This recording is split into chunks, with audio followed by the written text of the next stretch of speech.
মানুষের জীবনে টাকা পয়সা বাড়ছে ঠিকই, কিন্তু মানুষের মধ্য থেকে সুখ শান্তি উঠে যাচ্ছে।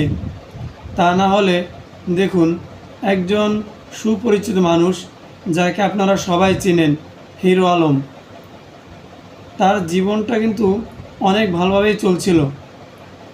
হঠাৎ করে তার মধ্যে এবং তার স্ত্রীর মধ্যে কিন্তু একটা সম্পর্কের ফাটল ধরে যায়। হিরো আলম কিন্তু তার স্ত্রীকে তালাক দিয়ে দিয়েছে।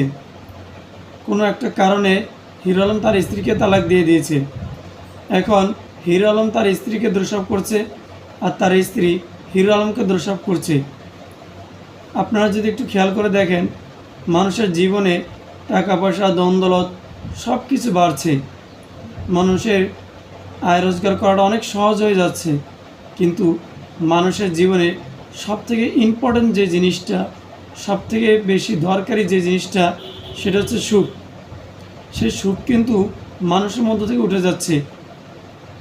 হিরো আলমের মতো মানুষের কি টাকা পয়সার অভাব আছে? কোনো কিছু কমতি আছে? তারপরও দেখেন, তার জীবনেও কিন্তু সুখ ছিল, কিন্তু এখন নাই। এটা দ্বারা বোঝা যায়, টাকা পয়সা, ধন দৌলত মানুষের জীবনে সুখ শান্তি আনতে পারে না। সুখ শান্তি একমাত্র আল্লাহ তাআলা দান করেন, এবং যে মানুষটা তার হুকুম মেনে চলে, আল্লাহ তাআলা তাদেরকেই সুখ শান্তি দান করেন।